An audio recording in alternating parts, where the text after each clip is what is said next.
Not again. Please, not again. I threw open the door, and the scene that greeted me was one torn from my recurring nightmares. Marcus, my husband, stood before the grand Victorian fireplace in our living room, a sheaf of my manuscript pages in his hand, casually feeding them, one by one, into the hungry orange flames that already consumed a significant portion of the last bookstore. He wasn't frenzied or angry or even particularly animated. He was calm, appallingly calm, like a man tidying up loose ends, an accountant balancing a ledger, the ledger of my creative soul. Marcus! The name tore from my throat, a strangled, broken sound. I lunged forward, a desperate, clumsy scramble, my knees hitting the Persian rug with a painful thud.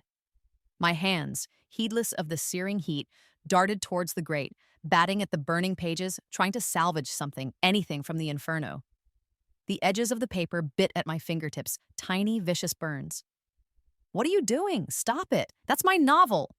He turned, his perfectly sculpted face unreadable in the flickering firelight.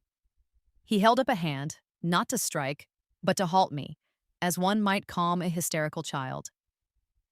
A small, almost pitying smile touched his lips. Olivia, darling, do try to be rational. It's for the best. A kindness, really. He then proceeded to drop another page, chapter 5, where Alara meets the enigmatic mapmaker into the heart of the fire. It blackened, curled, and vanished in a puff of gray smoke. A kindness! I shrieked, the sound raw and ugly in the opulent room. My eyes stung, not just from the smoke, but from the scalding, unshed tears of utter devastation. You call burning 3 years of my work, my heart, my life, a kindness? I snatched a charred, fragile remnant from the edge of the fire. It crumbled to dust in my trembling fingers. The smell, oh God, the smell. It was the funeral pyre of my dreams. He sighed then, a long, drawn-out exhalation of weary patience, the kind he reserved for my emotional outbursts.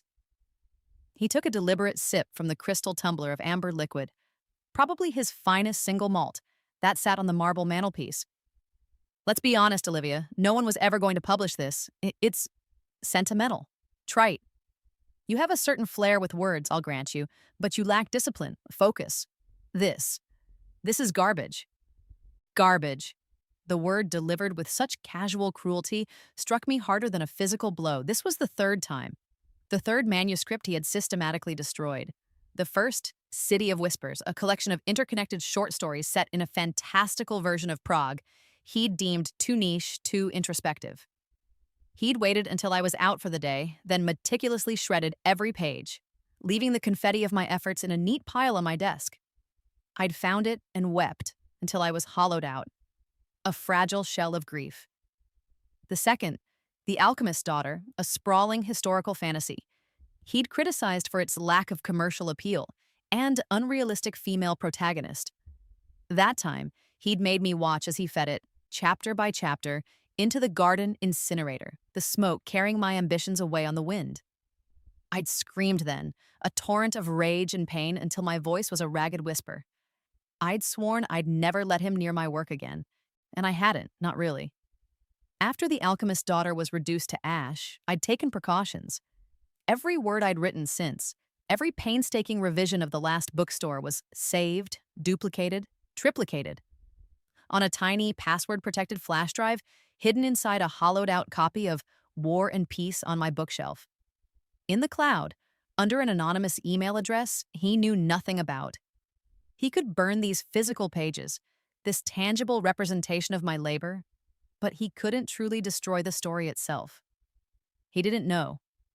The thought was a small, cold comfort, a tiny ember of defiance glowing in the vast darkness of my despair. But the symbolism of this act, this deliberate, repeated annihilation, it was still a profound violation. It was his way of telling me that my thoughts, my creativity, my very essence, were worthless unless he deemed them otherwise. He set his glass down with a decisive click.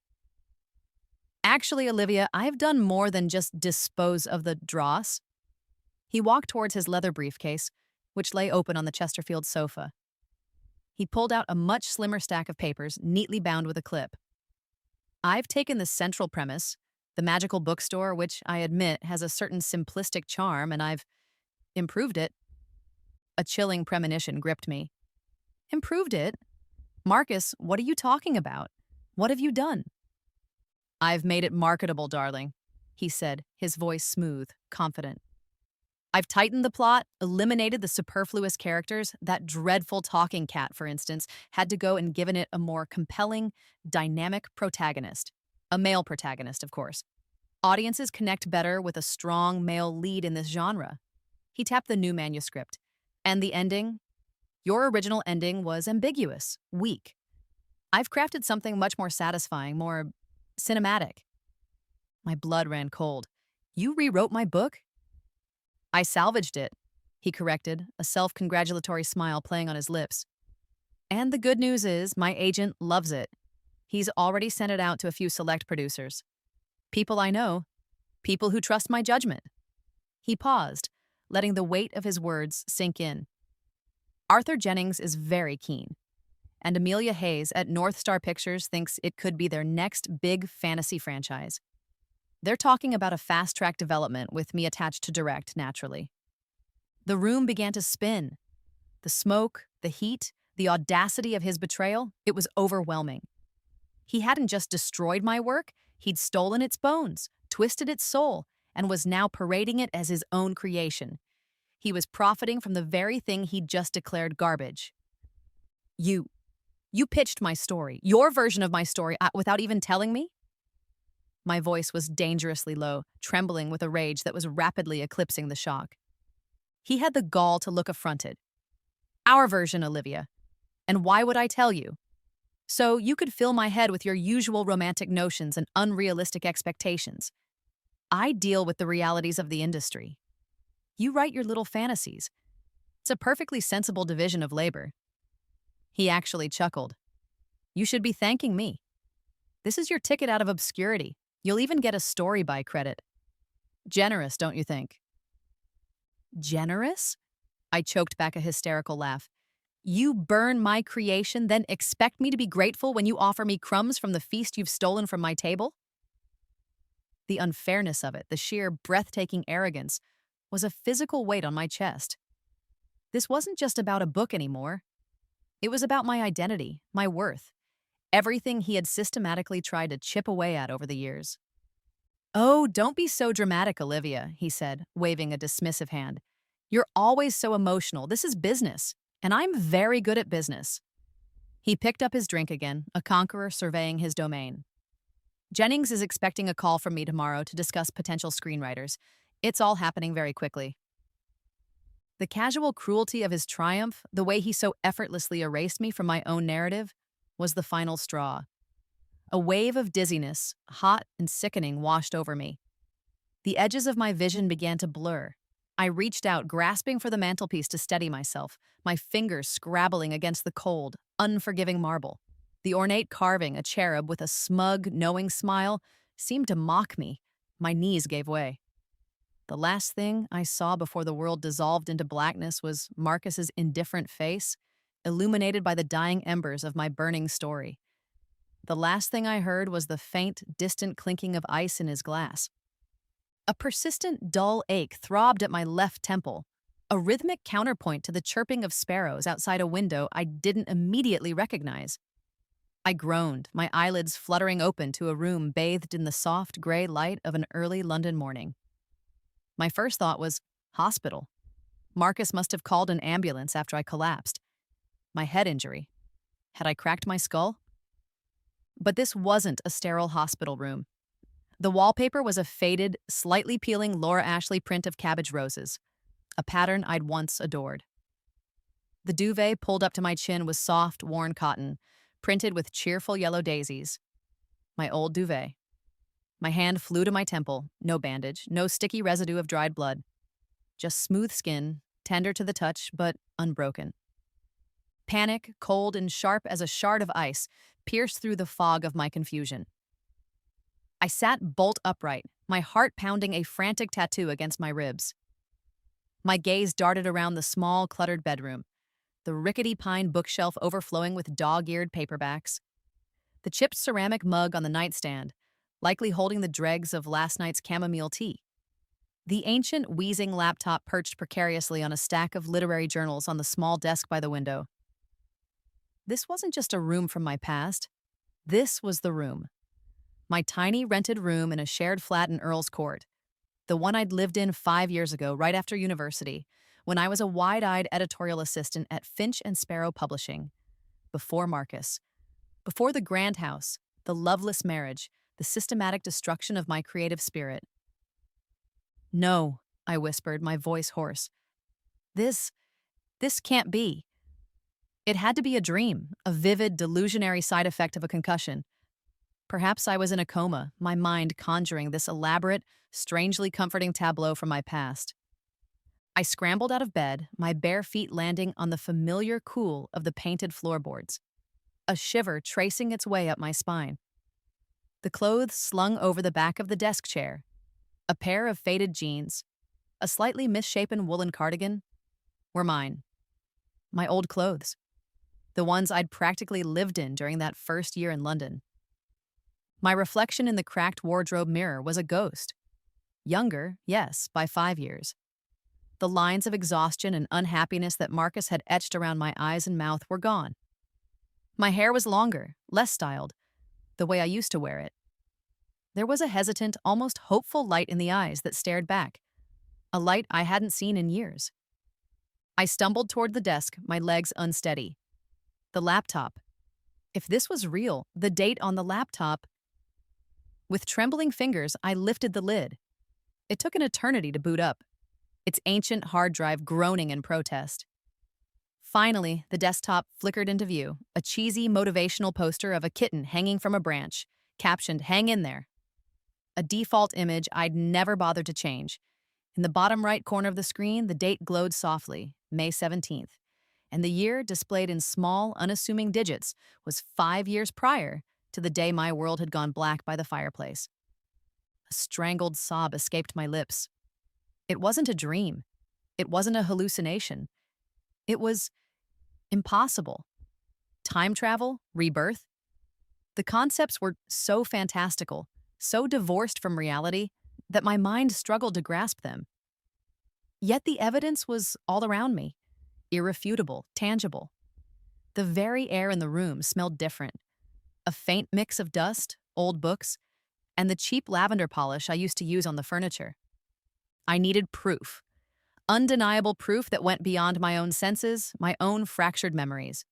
My old job at Finch and Sparrow, Sarah, my closest friend there, my confidant in those early, struggling days. Her boyfriend, David. He'd proposed to her around this time. It had been a huge office event, everyone excited, champagne corks popping at lunchtime. I racked my brain trying to recall the exact date. It was after the bank holiday weekend. Yes, May 19th. She'd come in on the Tuesday, beaming, her hand flashing a newly acquired diamond. Today, according to the kitten and the laptop, was May 17th, a Sunday. If, on Tuesday, Sarah walked in engaged, the next 2 days passed in a surreal, disorienting haze. I went through the motions of a life I'd almost forgotten. I called my mother, her voice younger, less careworn. I wandered through the streets of Earl's Court, the familiar landmarks, the scruffy pub on the corner, the little bakery with the stale scones, the newsagent with the perpetually grumpy owner, all exactly as they had been. I felt like a ghost haunting my own past, an observer in a play where I already knew all the lines, all the tragic turns. On Tuesday morning, my stomach was a knot of agonizing suspense. I dressed in the clothes I'd found, feeling like an imposter in my own skin. The tube journey to the Finch and Sparrow offices in Bloomsbury was a blur. I walked into the familiar open-plan office, the scent of stale coffee and photocopier toner instantly transporting me back. I sat at my old desk, a tiny cubicle crammed between the overflowing slush pile and the perpetually jammed printer, my hands clammy, my breath shallow. I pretended to sort through a manuscript, my eyes flitting constantly towards the entrance. 9 o'clock came and went. 9:15. My hope began to fray. Maybe my memory was wrong. Maybe this whole thing was just a cruel, elaborate trick of a damaged mind. Then, at precisely 9:27, Sarah bustled in, her cheeks flushed, her eyes sparkling with an almost unbearable happiness. She made a beeline for my desk, her left hand held aloft, a delicate diamond winking on her ring finger. "Olivia, you will not believe what happened last night," she trilled, her voice bubbling with excitement. "David asked me. He actually asked me. We're engaged." The office erupted. Squeals of delight, impromptu hugs, demands to see the ring. I just stared at Sarah, at the pure, unadulterated joy radiating from her face, and the last vestiges of my disbelief shattered, crumbling into a million pieces. It was true, all of it. I was back, 5 years back, with a clean slate, a second chance. A dizzying wave of emotion washed over me, relief so profound it was painful, terror at the sheer cosmic unlikeliness of it all, and then, slowly, powerfully, a burgeoning sense of fierce, unyielding determination.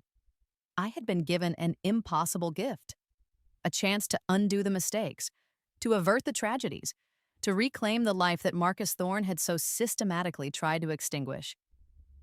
That evening, back in the quiet solitude of my tiny Earl's courtroom, the kitten on the laptop screen seemed to offer a knowing wink. I opened the document folder, my fingers hovering over the file named The Last Bookstore _draft _May 16. This time, when I opened it, I didn't just see an unfinished story. And I saw potential. I saw the flaws, yes, the sentimental passages Marcus had so cruelly derided, the plot holes I hadn't yet plugged. But I also saw the heart of it, the magic that had first sparked the idea. And now, armed with the painful lessons of a future I had already lived, I saw, with blinding clarity, how to make it not just good, but extraordinary. How to make it strong enough to withstand any storm, any critic, any fire. This time, Marcus Thorne would not get his hands on my story. This time, Olivia Holloway was writing her own ending. The knowledge of my impossible second chance was a terrifying, exhilarating tightrope walk. One misstep, one deviation from the narrow path of my new resolve, and I could tumble back into the abyss of Marcus Thorne's making. But with the terror came a clarity I hadn't possessed in years. My tiny Earl's courtroom, once a symbol of my lonely struggle, transformed into a war room, the epicenter of my strategic resurrection. My first priority was deconstructing the myth of Marcus Thorne, not the polished, celebrated director he became, the one whose public persona was so carefully curated, but the Marcus of now, the one who was, in this timeline, still an ambitious, moderately successful filmmaker with a reputation for being intense and driven. I needed to understand the predator before he even scented my presence. My ancient laptop, with its painfully slow dial-up connection, became my window into his past, or rather, my past with him, seen through a new, unclouded lens. Hours were spent scrolling through grainy scans of old film festival programs, archived industry newsletters, and forgotten online forums dedicated to indie cinema. I typed his name, variations of it, names of his early short films into every search engine I could find. The digital breadcrumbs were faint, scattered, but they were there. I found a student film review that praised his ruthless efficiency in storytelling, a phrase that now sent a shiver down my spine. I unearthed an interview on a defunct university radio station's website where he spoke with a chilling detachment about the necessity of artistic control and how collaboration often diluted a singular vision. His singular vision, of course. Then came the more disturbing discoveries, the ones that twisted my stomach into a cold, hard knot. On a message board for aspiring screenwriters dated 6 years prior, a user with a female-sounding pseudonym posted a veiled warning about a charming but manipulative young director who had initially praised her script, offered to help develop it, and then, after months of leading her on, had incorporated several of her key plot points and characters into a project he claimed as solely his own. She didn't name him, but the description of his looks, his mannerisms, the type of film he was making, it was unmistakably Marcus. My blood ran cold. Another one, and another. A comment on an old blog post by a struggling musician, detailing how she'd shared demo tracks with a dynamic filmmaker she'd met at an industry mixer, only to hear her melodies, subtly altered but undeniably hers, woven into the score of his next short film. No credit, no acknowledgement. Just a casual theft, cloaked in the guise of inspiration. The Olivia of the future, the one who had been his wife, his victim, had been too close, too enmeshed in his web of gaslighting and emotional manipulation to see these patterns. I had believed his dismissals of these women, when their stories occasionally surfaced as bitter whispers, as the ramblings of jealous, untalented wannabes. Now, with the clarity of hindsight and the raw wound of my own experiences, I saw the truth. He was a predator who fed on the creativity of others, particularly women he perceived as vulnerable, less established. He'd draw them in with his charisma, his promises of mentorship and collaboration, then systematically absorb their ideas, their energy, their confidence, leaving them hollowed out and doubting their own worth. I wasn't unique. I was just another casualty in his carefully orchestrated campaign of creative vampirism. The anger that rose in me was a clean, cold flame. It didn't consume me with helpless rage, as it had in the past. It forged a core of steel within me. This wasn't just about reclaiming my own story anymore. It was about ensuring he couldn't do this to anyone else, starting with me, in this new, precious timeline. I bought a large, cheap whiteboard from a discount office supply store on Tottenham Court Road and propped it against the peeling wallpaper of my bedroom wall. With a set of brightly colored dry erase markers, I began to map out my 5-year plan. At the top, in bold red letters, I wrote, Project Reclamation. Underneath, columns emerged. Literary milestones, London Book Fair, Year 1, Year 2, Year 3, Established Presence, Network with Agents, International Scouts. Frankfurt Book Fair, Year 3 onwards for translation rights. Key literary agents. I listed them by name, agents known for championing debut novelists with unique voices, agents I knew from my future knowledge would be receptive to a story like The Last Bookstore. Underneath each name, I jotted down notes. Prefers strong female protagonists, looking for magical realism with a contemporary edge, known for securing excellent film options. Another column, film industry inroads. This was trickier. I listed the major film festivals, Sundance, Cannes, TIFF, Berlin, LA. Not to submit my unfinished novel, but to attend, to observe, to learn the landscape from the outside in, before I was ready to step onto the stage. I listed the producers Marcus had eventually targeted: Arthur Jennings, Amelia Hayes. I noted down the release dates of Marcus's upcoming films in this timeline, the festivals they'd screen at, the interviews he'd likely give. I would track his movements, his pronouncements from a safe distance. My writing schedule became sacrosanct. The early mornings before the demands of my editorial assistant job were for The Last Bookstore. The words, once strangled by self-doubt and Marcus's insidious criticisms, now flowed with a newfound freedom. The story deepened. The characters gained complexity. Ilara, my protagonist, was no longer the slightly passive, reactive character she had been in earlier drafts. She became proactive, questioning, fighting for her magical inheritance. The villain, Mr. Pike, who Marcus had dismissed as a caricature of corporate greed, I fleshed out, giving him a tragic backstory, a desperate motivation that made him far more formidable, more human. The magic of the bookstore itself became more nuanced, its rules more intricate, its potential for both good and ill more pronounced. I wasn't just telling a story, I was weaving a tapestry of defiance, each word a stitch in my own emancipation, and I started sending out tentative chapters, not to industry insiders yet, but to people I trusted from my original past, friends I had neglected during my suffocating years with Marcus. Clara, my old university writing partner, who is now, in this timeline, working at a dusty independent bookshop in Hampstead. Her literary judgment as sharp as ever. Ann Thomas, a kind, thoughtful editor from a small poetry press I'd interned for, whose gentle critiques had always been insightful and encouraging. Clara's emails were a lifeline. "Liv, this is magnificent," she wrote after reading the first 50 pages. "Ilara's voice is so compelling, but that scene in chapter 4 where she first discovers the whispering book, could you linger there a little longer? Show us her fear, her awe, really make us feel the uncanniness of it."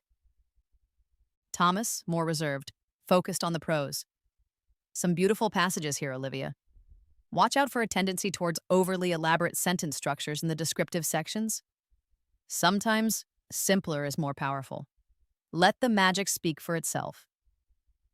Their feedback was like cool water on parched earth, constructive, specific, aimed at strengthening my vision, not imposing theirs. It was the antithesis of Marcus's help, which had always been about subtly twisting my ideas to fit his own narrative, to make them more Marcus-like. My confidence, so long battered and bruised, began to mend. I was a writer, a good writer. My story had merit. It deserved to be told, and told on my own terms. The whiteboard filled up. Timelines for finishing the manuscript. Query letter drafts. Lists of independent bookstores to approach for potential readings. A long way off, but it was good to dream. And a new section. Olivia Holloway Strengths. Underneath, I wrote, resilience, unique voice, knowledge of future market, use wisely. Determination. Staring at those words, I felt a flicker of the powerful woman I was becoming, the woman I should have been all along. The final part of my initial strategic plan was to understand the film producers Marcus had so arrogantly claimed as his contacts, Jennings and Hayes, not as names he dropped, but as individuals with specific tastes and track records. I haunted the BFI library, watching their back catalogs, reading old interviews in Sight and Sound and Empire. Jennings, I noted, had a penchant for faithful, slightly reverent adaptations of classic novels. Hayes, on the other hand, seemed drawn to more contemporary, quirky stories, often with a magical realist bent and strong, flawed heroines. Her company, North Star Pictures, had a reputation for taking risks on new talent and for fostering collaborative relationships with authors. A spark of excitement ignited within me. Amelia Hayes. She was the one. If the last bookstore was ever to find a home on screen, North Star felt like the right constellation. The path ahead was daunting, filled with uncertainty. But for the first time in what felt like an eternity, I wasn't walking it in the suffocating shadow of Marcus Thorne. I was charting my own course, guided by the hard-won wisdom of a future I had survived, and fueled by a burning, unshakable belief in the story I was finally free to write.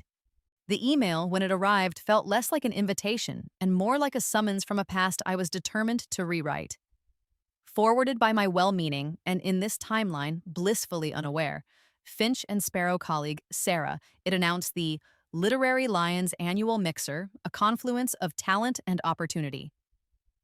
My stomach lurched. This was it, the very event, the very gallery space in Mayfair where Olivia Holloway, naive and starstruck, had first encountered the devastatingly charming, insidiously destructive Marcus Thorne.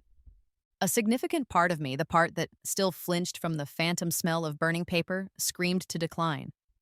To feign illness, to run in the opposite direction.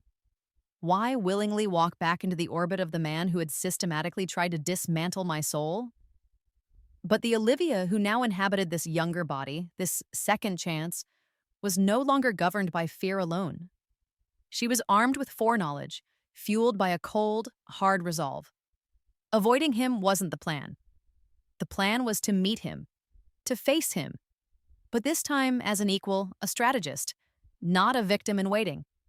This encounter was a crucial reconnaissance mission, a chance to observe the enemy in his natural habitat before he even knew he was on my radar.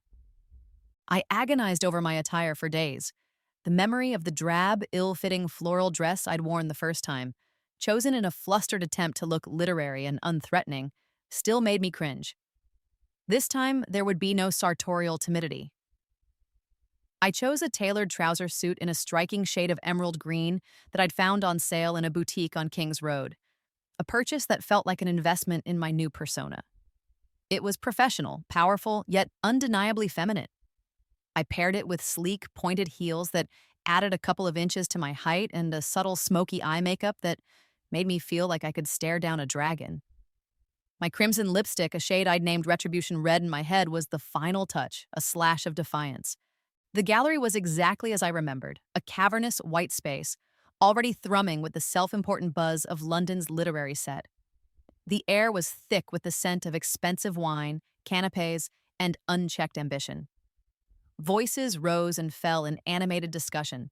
Names were dropped like confetti, and business cards exchanged with the practiced flicks of seasoned players. I took a flute of sparkling water from a passing tray, my hand surprisingly steady, and found a relatively quiet spot near a modern sculpture that looked suspiciously like a pile of discarded plumbing. From there, I could survey the room. It didn't take long to spot him. Marcus was, as always, the center of his own universe, a small constellation of eager listeners orbiting him.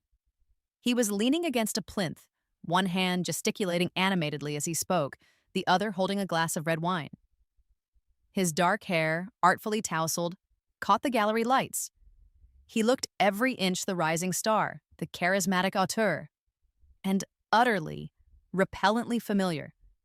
The confident set of his jaw, the way his eyes crinkled at the corners when he delivered a particularly witty line, the almost predatory grace of his movements. I saw it all now, not through the rose-tinted glasses of infatuation, but with the cold, hard clarity of experience.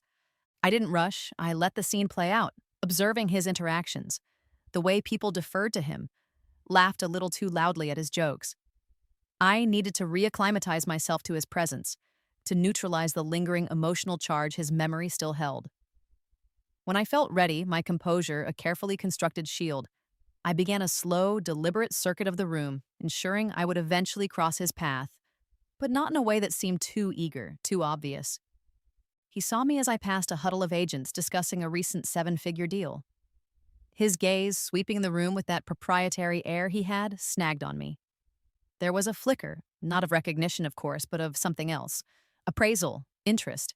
The look a collector gives a new, intriguing specimen. He murmured a polite excuse to his companions, his eyes never leaving mine, and began to move towards me, a shark scenting blood in the water. Or so he thought. "I don't believe we've had the pleasure," he said, his voice the familiar velvety purr that had once disarmed me so completely. He stopped a respectable yet subtly invasive distance from me. "Marcus Thorne." He extended his hand, his smile a masterpiece of practiced charm. I met his gaze directly, my own expression carefully neutral, perhaps a touch enigmatic. "Olivia Holloway," I replied, my voice calm, my handshake brief and firm, not the lingering, slightly flustered grip I'd offered him in that other life. "Olivia," he repeated, drawing out the syllables as if savoring a rare vintage. His eyes, those intense laser blue pools, did their work, trying to draw me in, to make me feel like the sole focus of his universe. "That's a beautiful name. Are you a writer, Olivia? You have the look of a storyteller." The look of a storyteller. The same line he'd used before. The predictability of it almost made me smile.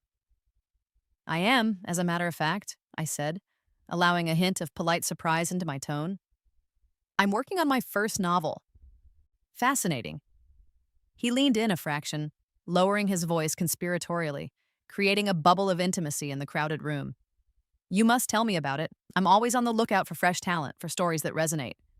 "And so," I told him, not with the breathless, nervous enthusiasm of our first encounter, where I'd practically blurted out my entire life story along with the plot of my then manuscript. This time I was measured, concise. I gave him the hook for The Last Bookstore. It's a story about a young woman, Alara, who inherits a very old, very peculiar bookshop in a hidden London alley. She soon discovers that the books within its walls are more than just paper and ink. They're sentient, magical, and have the power to change the lives of those who read them, often in ways they never expected.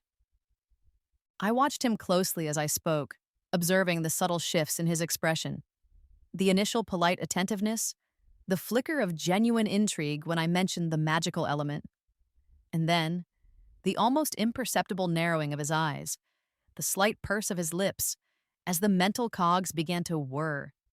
He wasn't just listening, he was assessing, deconstructing, looking for the angle, the flaw, the opportunity for his input. "A magical bookstore," he mused, stroking his chin in a gesture I now recognized as his deep in thought and about to dispense wisdom pose. "Intriguing concept, Olivia. There's a definite appeal there.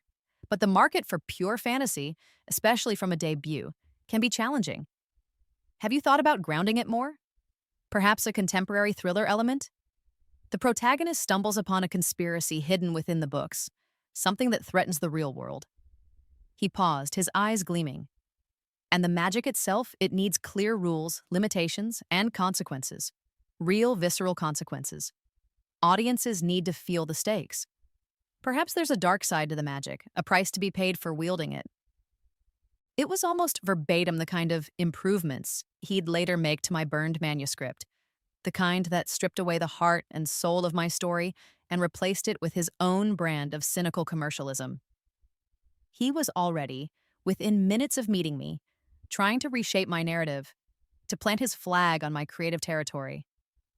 The old Olivia would have been flattered by his attention, awed by his industry insights, and would have eagerly agreed to his suggestions. The new Olivia smiled faintly. Those are certainly interesting points to consider, Marcus. Thank you. The story is still in its early stages, so I'm open to exploring different avenues. I kept my tone light, non-committal. I didn't offer to show him any pages. I didn't ask for his card or suggest a follow-up meeting. I then deliberately glanced past him as if spotting someone else in the crowd. It was a pleasure meeting you, I said, my voice polite but tinged with a hint of dismissal. But, if you'll excuse me, I really must catch up with a friend. I gave him a brief nod and moved away, leaving him standing there, a faint frown creasing his brow. I could feel his gaze on my back, a mixture of surprise and, I suspected, a new kind of intrigue. He wasn't used to being the one left wanting. He was used to aspiring writers fawning over him, desperate for his approval. My carefully calibrated indifference, my refusal to be easily drawn into his orbit, had clearly piqued his interest far more effectively than any display of eagerness could have.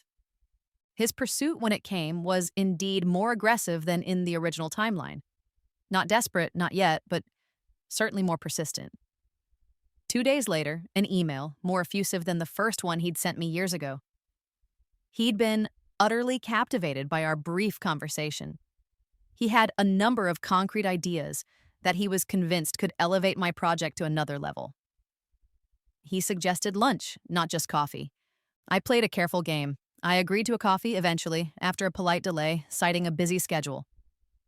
I chose a noisy, impersonal chain cafe near my office, not the quiet, intimate brasserie he suggested.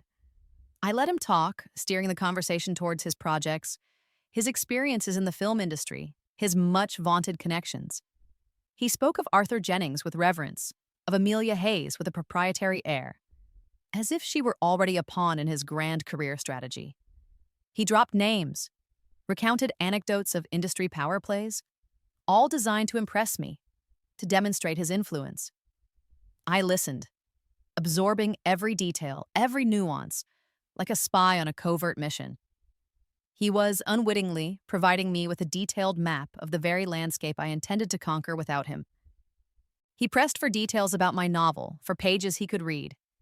I demurred, citing early drafts, a need for further revision.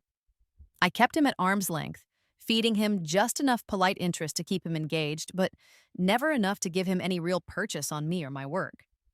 He was fascinated by the challenge, by the novelty of a woman who didn't immediately succumb to his charm offensive. He saw me as a complex puzzle to be solved, a promising talent to be molded.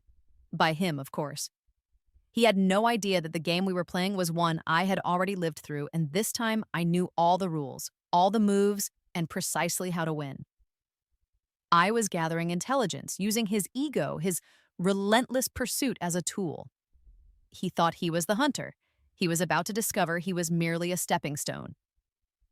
The following 2 years were a blur of relentless focus, a solitary marathon fueled by lukewarm tea and an unshakable secret knowledge.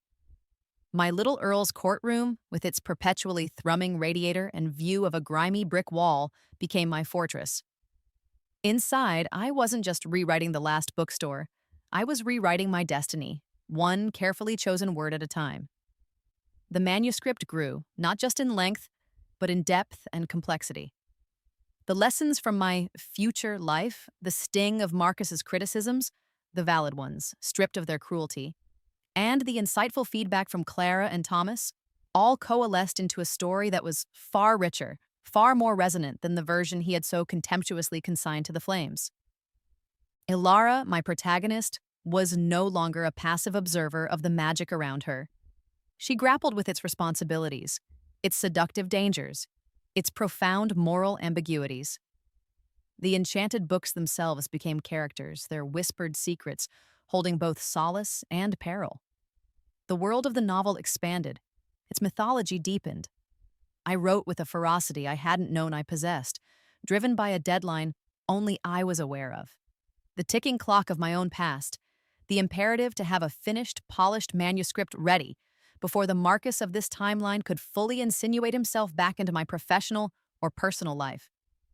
When I finally typed the words, "the end," a profound, bone-deep exhaustion settled over me, followed by a quiet, trembling sense of accomplishment. This wasn't just a manuscript. It was a declaration of independence, a testament to my survival. It was, unequivocally, mine. Securing a literary agent was the next Everest to climb. I didn't even consider approaching any of the agents Marcus had once casually mentioned he might introduce me to when your work is ready. His endorsement would be the kiss of death, a mark of Cain I was determined to avoid. Instead, I meticulously researched agents who were known for championing unique voices, for discovering debut talent, for not being afraid of stories that blurred genres.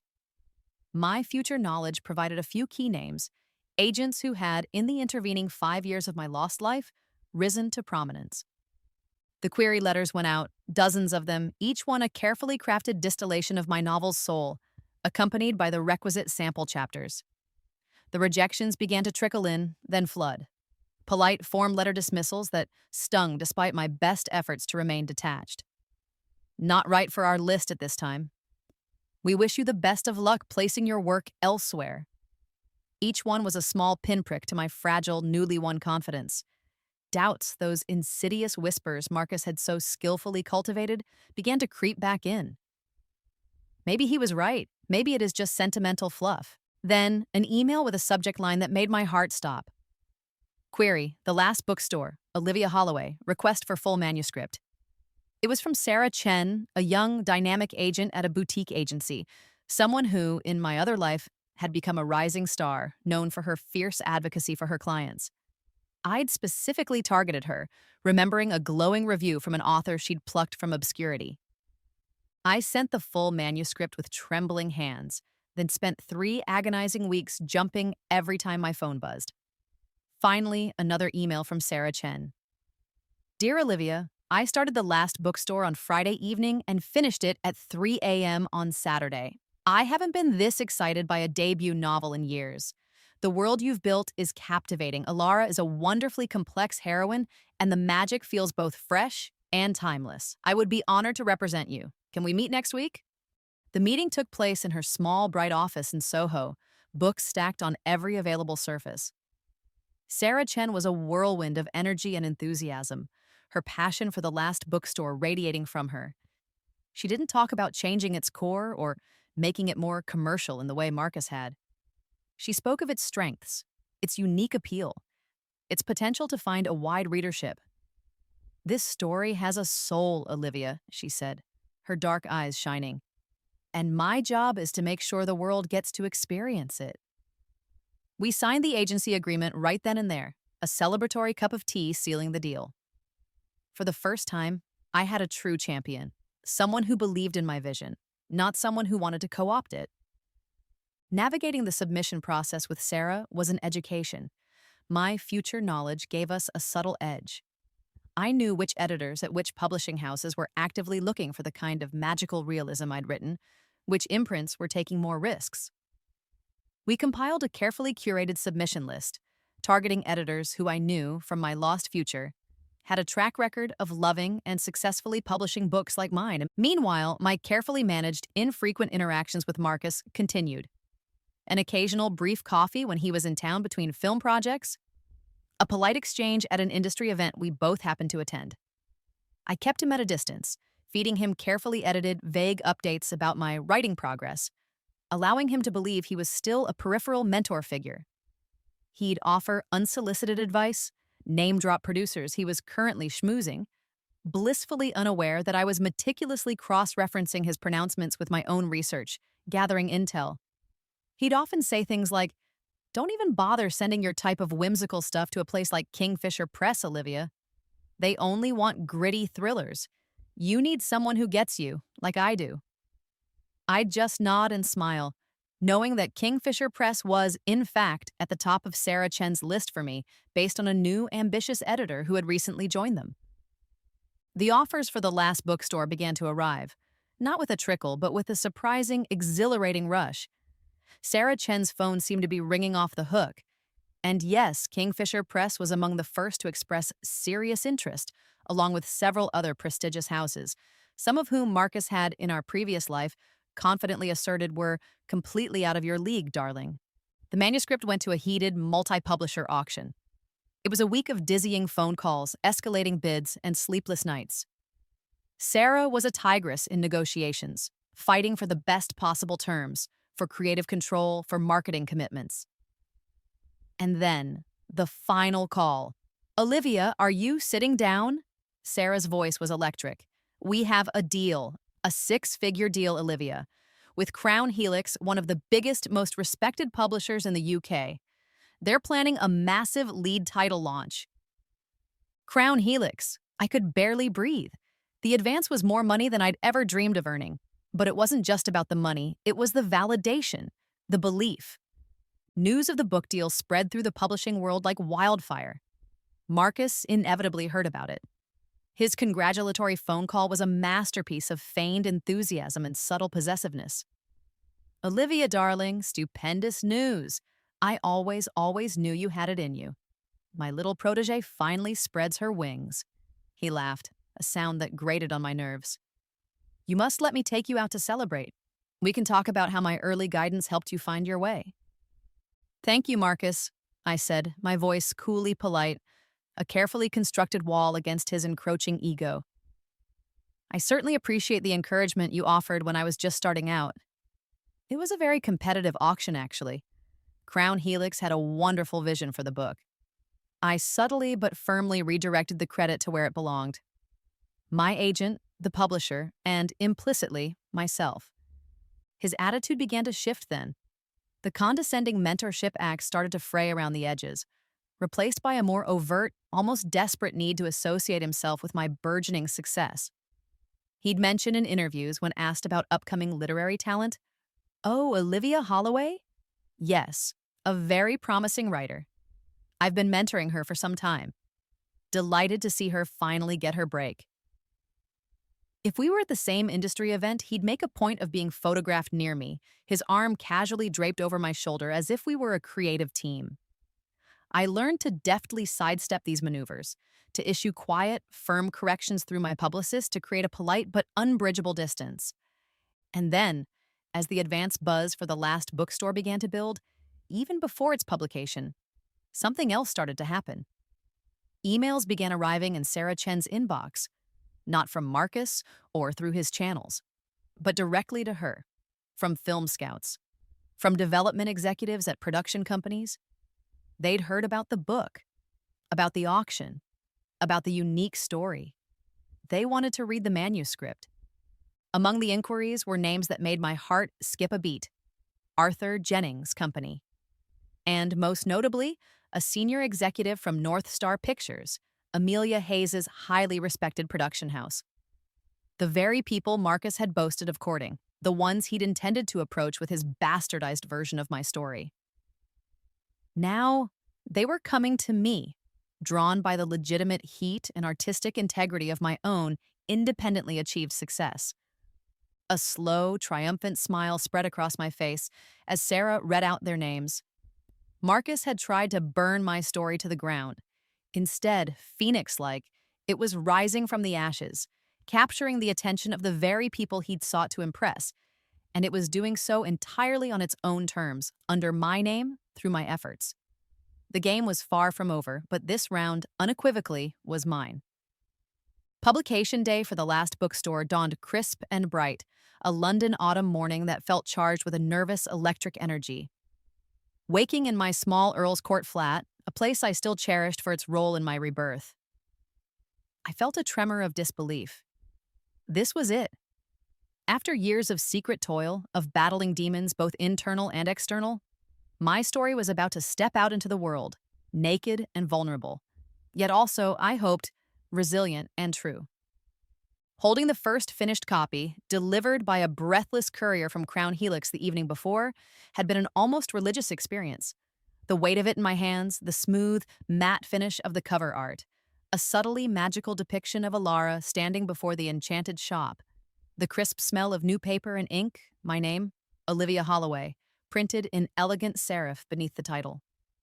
Tears had welled, not of sorrow this time, but of a profound, cleansing joy. I had done it. Against all odds, against him, I had done it. The initial reviews started to appear online within days, and they were astonishing. A spellbinding debut. Holloway has crafted a world so immersive, so imbued with a quiet, captivating magic, that readers will yearn to lose themselves within the aisles of the last bookstore, raved The Guardian. More than just a fantasy, this is a novel about the power of stories themselves and the courage it takes to find one's own narrative. Olivia Holloway is a writer to watch, proclaimed a lead review in the Times literary supplement. Words like luminous, enchanting, a modern classic in the making were being used. I read them with a kind of dazed wonder. The ingrained voice of Marcus's criticism, his dismissals of my work as sentimental garbage, finally, blessedly, beginning to recede. The book tour was a whirlwind. Launch parties in London and Manchester, readings in packed independent bookstores from Edinburgh to Brighton, interviews for radio, literary podcasts, even a brief, terrifyingly exciting spot on a morning television book segment. I found myself speaking about Alara and her magical world with a confidence that would have been unthinkable for the Olivia of 5 years prior. The questions about my inspiration, my writing process, the themes of hope and resilience in the novel, I answered them honestly, passionately, drawing from the deep well of experience that had forged both the story and its author. My future knowledge, while not directly applicable to predicting interview questions, gave me a broader understanding of the literary landscape, a sense of perspective that allowed me to engage with critics and readers with a calm, informed grace. Marcus, predictably, attempted to bask in my reflected glory. He appeared uninvited but beaming at my official London launch party, held in the elegant rooms of a Mayfair literary club. He schmoozed with my editor, charmed my agent Sarah Chen, and made a beeline for any journalist or photographer present, positioning himself as my proud mentor. Olivia has been a dear friend and something of a protege for years. I overheard him telling a reporter from a glossy magazine, his arm casually slung around my shoulder as a flashbulb popped. I always knew she had this extraordinary talent, just needed a little guidance to unlock it. I extricated myself from his grasp with a polite smile. Later, when the same reporter asked me about Marcus's influence, I chose my words carefully. Marcus has certainly been a prominent figure in the creative industries for some time, and his early encouragement, like that of many friends and former colleagues, was appreciated as I was finding my way, I said, my tone warm, but unequivocally placing him as one of many, not the singular Svengali he portrayed himself to be. But the last bookstore was a very personal journey, one I largely navigated with the incredible support of my agent and my brilliant editor at Crown Helix. It was a subtle but firm reclaiming of my narrative, a public drawing of boundaries he continually sought to blur. Then the news that made my agent scream with delight down the phone line. The last bookstore hit the Sunday Times bestseller list, number 7 in its first week, then number 4, then, incredibly, number 1.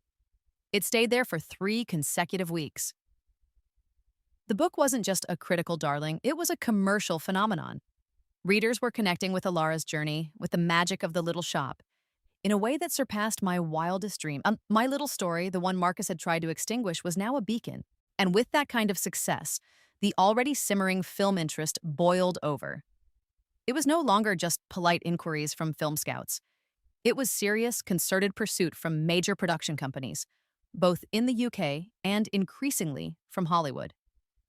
My agent's phone was ringing off the hook. The carefully compiled list of producers I'd researched with such diligence in my Earl's Court flat was now a list of people actively seeking meetings with me. Among them, inevitably, were the very names Marcus had once dangled before me like precious, unattainable jewels. Arthur Jennings' company sent a beautifully bound copy of one of his classic adaptations with a handwritten note expressing his profound admiration for my novel. And then, an email from Amelia Hayes herself, the dynamic head of North Star Pictures. Not a tentative feeler from a junior executive, but a direct personal message. She wrote of how The Last Bookstore had captivated her, how she'd read it in a single sitting, how she believed it had the potential to be a truly special, beloved film. She wanted to fly to London to meet me to discuss her vision. A shiver went down my spine as I read her words. This was it. The exact opportunity with the exact producer Marcus had been so desperate to impress with his mangled version of my story. But this time, they weren't interested because of Marcus Thorne's connections or his supposed directorial genius. They were interested because of Olivia Holloway, best-selling author of The Last Bookstore. The path he had tried to steal, the one he had tried to manipulate me onto under his control, was now opening before me, paved by my own success, my own uncompromised vision. I began the process of evaluating the offers with Sarah and a newly hired razor-sharp film agent she recommended.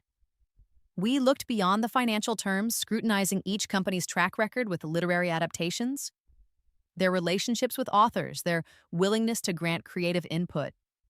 I wasn't just selling film rights. I was entrusting my creation to someone else's hands. And I needed to be sure those hands were respectful, capable, and aligned with the spirit of the book.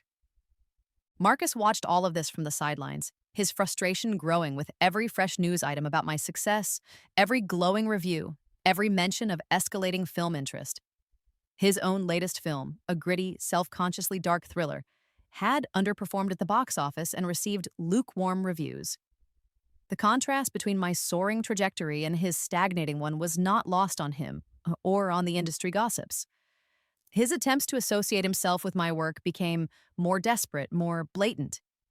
He gave an interview to a film blog where he spoke at length about the years of creative dialogue we'd supposedly shared, hinting that many of the core ideas in The Last Bookstore had emerged from our collaborative brainstorming sessions. My publicist at Crown Helix, a wonderfully shrewd woman named Fiona, drafted a polite but unequivocal statement clarifying that while Mr. Thorne was an acquaintance, the novel was entirely my own creation.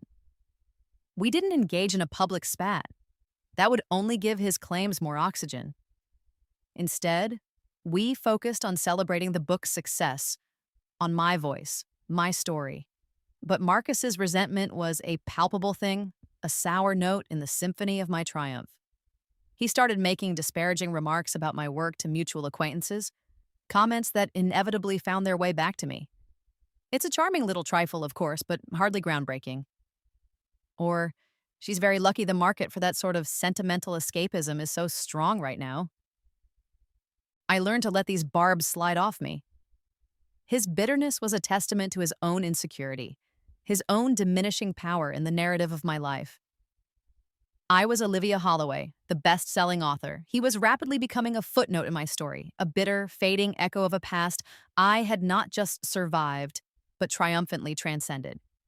And the most exciting chapter, the one where Hollywood came calling on my terms, was just beginning. And the success of The Last Bookstore transformed from a gentle rolling wave into a full-blown tsunami of industry attention. The phrase bidding war began to be whispered, then spoken outright, in connection with the film rights. My new film agent, a sleek, fast-talking Hollywood veteran named Leo Maxwell, whom Sarah Chen had brought on board, was practically vibrating with excitement. "Kid, we've got a genuine frenzy on our hands," he'd crowed down the phone line from LA, his voice thick with the satisfaction of a shark scenting a particularly juicy deal. Every studio, every major production house, they all want a piece of Alara and her magical shop. We're talking serious players, Olivia, serious money. It was a bewildering, intoxicating time. My days became a blur of conference calls spanning multiple time zones, of reading impassioned pitches from acclaimed directors and producers, each professing their undying love for my novel and their unique vision for its adaptation. I was flown to Los Angeles, a city I'd only ever seen in films, and whisked from one plush studio office to another, from power lunches in sun-drenched Beverly Hills restaurants to discreet meetings in shadowy CAA conference rooms. The sheer scale of it, the money being discussed, the glittering names being attached as potential collaborators, It was a universe away from my tiny Earl's Court flat and the quiet solitude of my writing desk. To navigate this treacherous, high stakes terrain, Leo had insisted I retain a top tier entertainment attorney. Eleanor Vance, a formidable woman with a reputation for being both brilliant and terrifyingly thorough, came highly recommended. In our first meeting, her steely gaze had assessed me, not as a wide eyed debut author, but as a client whose creative and financial interests she was prepared to defend with the ferocity of a mother bear. "These deals, Miss Holloway," she'd stated, her voice crisp and devoid of sentiment, "are designed to benefit the studio. Our job is to ensure they also benefit you. Significantly." I liked her immediately. Marcus, of course, was not content to remain a spectator to this unfolding drama. As the buzz around the film rights reached fever pitch, he launched his own offensive. He called me incessantly, his tone shifting from condescending mentorship to an almost desperate urgency. "Olivia, you must understand," he'd plead, his voice laced with a theatrical earnestness. No one understands your story the way I do. I've lived with it, breathed it, even before you fully realized its potential." The audacity of this claim, given he'd literally tried to burn the original, was breathtaking. I should direct it. It's the only way to protect its integrity, to ensure it isn't Hollywoodized. He then escalated his campaign, trying to leverage his past, albeit now distant, connection to me. He began calling Leo, even attempting to contact Eleanor, arguing his unique synergy with the material. He painted himself as my creative confidant, the one who had nurtured my nascent talent. "I can bring a depth to this, an understanding of Olivia's original vision that no other director could possibly possess," he'd insist, his voice resonating with a passion that might have sounded convincing to anyone who didn't know the truth of our toxic history. I instructed Leo and Eleanor to handle his calls with polite but firm deflection. "We appreciate Mr. Thorne's interest," Eleanor would state coolly, "and Miss Holloway is, of course, considering all creative avenues. We will be in touch if a formal discussion about his potential involvement becomes appropriate." Which, I had privately assured them, it never would. While Marcus was busy trying to insert himself into a role I had no intention of offering him, I was taking my own meetings, quietly, strategically. I met with several highly respected directors whose work I admired, filmmakers known for their visual flair, their sensitivity to character, their respect for source material. I listened to their interpretations of The Last Bookstore, asked pointed questions about their proposed approach, their casting ideas, their willingness to collaborate with an author who intended to be more than just a passive name on a credit roll. This wasn't just about finding a director, it was about finding a creative partner, someone who would honor the soul of my story. And then came the formal offer from North Star Pictures, spearheaded by Amelia Hayes. Her pitch wasn't the flashiest, nor was their initial financial offer the absolute highest, though it was certainly in the top tier. But what set it apart was Amelia herself. She spoke about Alara not as a plot device, but as a young woman she genuinely connected with. She understood the nuances of the magic, the bittersweet undertones of the narrative, the quiet power of the bookstore itself. She didn't talk about changing the ending, or adding a gratuitous love triangle, or making the protagonist male. She spoke of fidelity, of emotional truth, of wanting to create a film that would feel like stepping inside the pages of the book. And crucially, she was not only open to, but enthusiastic about my active involvement. This was where my strategic game with Marcus came into play. In one of our brief, unavoidable phone calls, initiated by him, of course, I let slip with carefully feigned casualness. "North Star Pictures has made a very interesting proposal, Marcus. Amelia Hayes seems to genuinely love the book." His reaction was immediate, a surge of triumphant ego palpable even over the phone. "Amelia, of course. I've known Amelia for years, darling. A brilliant woman. She has excellent taste, naturally." He practically purred. "I'm sure my early conversations with her about the potential of your core concept, even before you'd fully developed it, helped pave the way. I can certainly put in a good word, reinforce her enthusiasm. Let her know I'm available to guide the project. Ensure it stays true to that initial spark we discussed." "That's very thoughtful of you, Marcus," I'd said, my voice a masterpiece of false gratitude. I let him believe he was still a player, that his influence mattered. It kept his ego stroked, his attention slightly misdirected, while Eleanor, Leo, and I engaged in the real, hard-nosed negotiations with North Star. Learning from the bitter lessons of my past, my non-negotiables were clear. An executive producer credit that carried genuine weight, not just a vanity title. Meaningful consultation on the screenplay at every stage, from outline to final polish. Approval over key casting choices, particularly for Alara. And a commitment to preserving the fundamental themes and emotional core of the novel. Eleanor fought for these clauses with the tenacity of a bulldog, her legal arguments precise and unyielding. Leo, meanwhile, ensured the financial package was commensurate with the book's global success and the fierce competition for its rights. There were moments during tense late-night calls with LA when I felt the old Olivia, the one who doubted her worth, begin to surface. Was I asking for too much? Was I being unreasonable? But then I'd remember the acrid smell of burning paper, Marcus's dismissive voice, and the resolve would harden within me. This wasn't just about a film deal. It was about reclaiming my power, my voice, my story. Finally, after weeks of intense back and forth, the deal was struck. North Star Pictures had secured the film rights to The Last Bookstore. The terms were everything I had hoped for and more. I would be an executive producer with meaningful creative input enshrined in the contract. The financial compensation was staggering, and the team at North Star, led by Amelia Hayes, felt like genuine partners, people who respected my work and were committed to bringing it to the screen with integrity. The day I signed the contract in Eleanor Vance's London office, the city sunlight streaming through the large windows, I felt a profound sense of peace, of a circle finally, satisfyingly closed. I had not just survived, I had triumphed on my own terms. The official announcement was made via a joint press release from Crown Helix and North Star Pictures, trumpeted across all the major industry trades. Best-selling author Olivia Holloway to executive produce film adaptation of her phenomenon, The Last Bookstore with North Star Pictures. My name, my role, front and center. Marcus, I learned later from a rather gleeful Leo, had been completely blindsided. He'd apparently been calling Amelia Hayes, offering his unsolicited guidance, blissfully unaware that the deal was being finalized without his involvement, without his control, without him. When the news broke, his fury was reportedly legendary. He called me, his voice no longer smooth or manipulative, but raw with disbelief and impotent rage.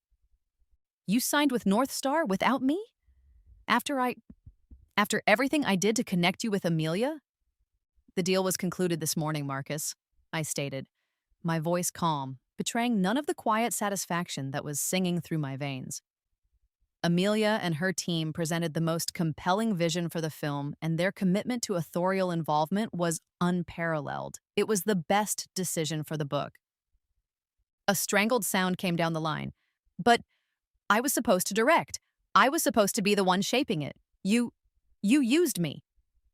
"I made the best creative and business decision for my work, Marcus," I replied, the words clear, definitive, and entirely my own, as any author would. He hung up, the click of the receiver echoing the final, definitive severing of his parasitic hold on my creative life. He had been outmaneuvered, outplayed, and rendered utterly irrelevant to the future of the story he had once so arrogantly tried to claim. The victory was sweeter than any fiction I could ever write.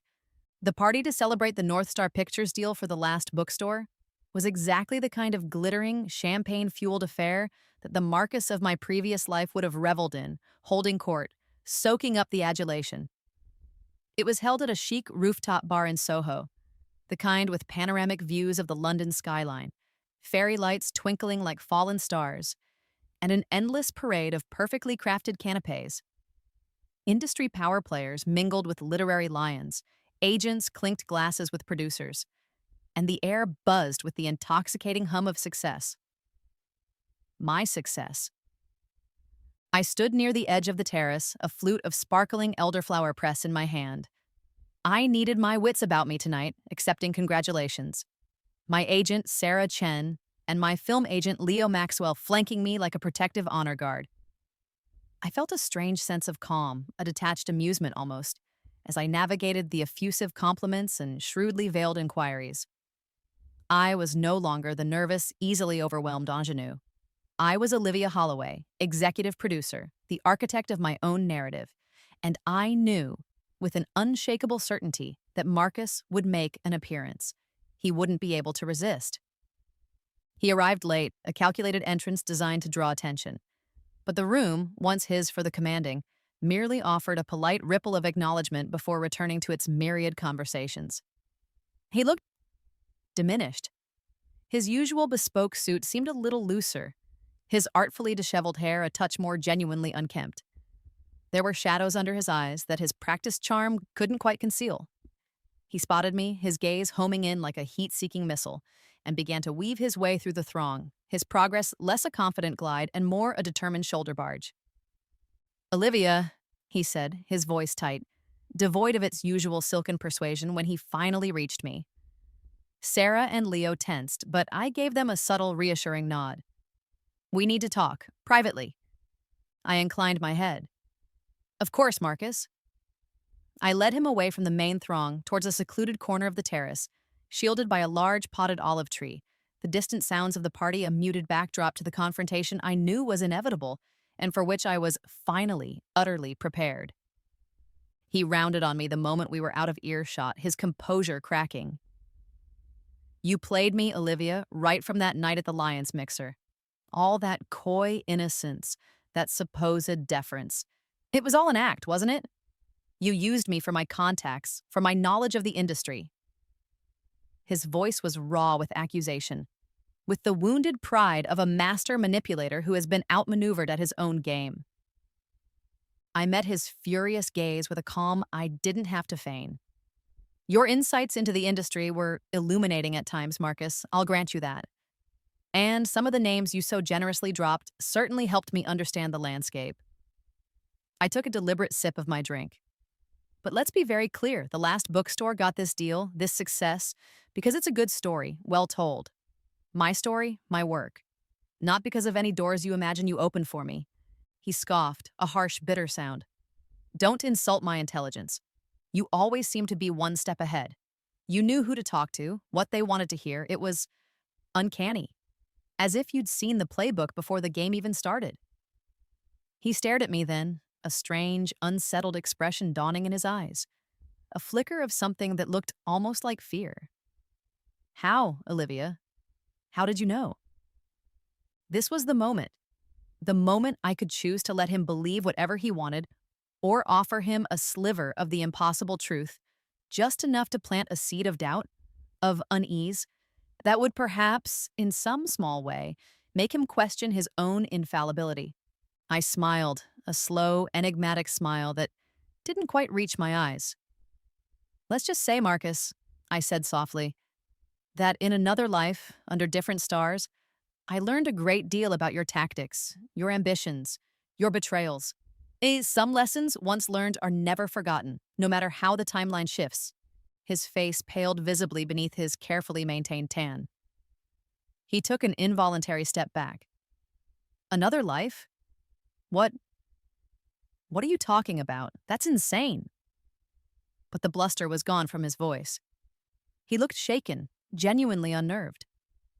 My quiet confidence, my inexplicable prescience regarding his moves, it clearly resonated with some deep, unacknowledged fear within him that things were not always as they seemed, that he was not always in control. "Perhaps," I conceded, letting the ambiguity hang in the air. "But the point is, Marcus, I saw what you did to my work then. I saw how you tried to twist it, to diminish it, to claim it as your own after deeming it worthless. I wasn't going to let that happen again." He stared at me, speechless for a long moment, the pieces clicking into place in his mind. Not the whole picture, but enough to make him profoundly uncomfortable. He finally seemed to understand that he wasn't dealing with the naive, pliable woman he had once so easily dominated. "So, this is it then," he finally managed, his voice hoarse. "My career, my reputation. You intend to destroy me?" The victim card, so predictable. I almost laughed. "Destroy you, Marcus? Don't be so melodramatic. That was never my intention. My intention was simply to protect my work and claim what is rightfully mine." I paused, then added with a touch of pragmatic coolness. Actually, I've been thinking. Your knowledge of the practicalities of filmmaking, your understanding of on-set protocols, it could still be of some limited use. The studio is looking to hire various consultants. I saw a flicker of hope, of desperate ego in his eyes.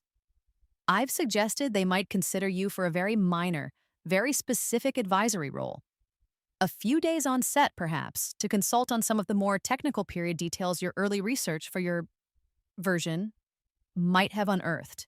The pay wouldn't be much, and there would be no creative input whatsoever. Strictly advisory, take it or leave it. It was a small, almost insulting offer. A carefully calculated move. It would preserve a sliver of his public pride, keep him from becoming an openly hostile saboteur, but it would also place him firmly under my control, a paid subordinate on the project he had once intended to command. He knew it, I knew it. He swallowed, his Adam's apple bobbing. The fight had gone out of him, replaced by a weary, grudging acceptance. I'll consider it, he mumbled, avoiding my gaze. Good, I said crisply. My agent's office will be in touch with yours if the studio agrees. I turned to leave him there, a solitary, diminished figure, amidst the glittering celebration of a success he had tried and failed to prevent. As I walked back toward the warmth and laughter of the party, a profound sense of peace settled over me. It wasn't just about the book or the film deal, or even about outmaneuvering Marcus. It was about the journey, about the woman I had become. The foreknowledge had been a gift, a weapon, but it had been my courage, my resilience, my refusal to be broken that had truly turned the tide. The final, most perfect scene of my rebirth didn't take place at a glamorous party or in a lawyer's office, but 6 months later on a sprawling soundstage at Pinewood Studios. The air was alive with the controlled chaos of a major film production, the murmur of voices, the whir of equipment, the scent of sawdust and hot lights. I sat in a comfortable canvas-backed chair, my name clearly stenciled on it, Olivia Holloway, executive producer. In my lap, not a burning manuscript, but a beautifully bound shooting script of The Last Bookstore, filled with my handwritten notes and suggestions, many of which had been incorporated by the talented, respectful screenwriter Amelia Hayes had chosen in close consultation with me. Amelia herself sat beside me, pointing towards the meticulously recreated set of Alara's magical bookshop. "What do you think, Olivia? Did we get the dust right?" she asked, a genuine warmth in her smile. "It's perfect, Amelia," I said, my voice thick with emotion. "It's exactly as I always imagined it." The assistant director called for quiet. And action. I watched, my heart swelling, as the actress playing Alara, a brilliant newcomer we had discovered after an exhaustive casting process, delivered her first lines. Her voice filled with the wonder and trepidation I had first felt when I'd conceived of this magical world. Her words, my words, echoed through the soundstage, no longer silenced, no longer stolen, but brought to vibrant, luminous life. The contrast with that horrific night by the fireplace, the acrid smell of my burning pages, Marcus's cold, dismissive eyes, could not have been more stark. Then, my story was ash and despair. Now it was light and movement and shared creation, its magic tangible, its future limitless. As the scene concluded and the director yelled, "Cut! Beautiful, everyone!" I leaned back in my chair, a slow, satisfied smile spreading across my face. Later, when the film was released, my name would appear in the credits twice, based on the novel by Olivia Holloway, and then again, higher up, more prominent. Executive producer, Olivia Holloway. My story, my vision, my victory, illuminated on the silver screen for the entire world to see, and that I knew was the most powerful magic of all.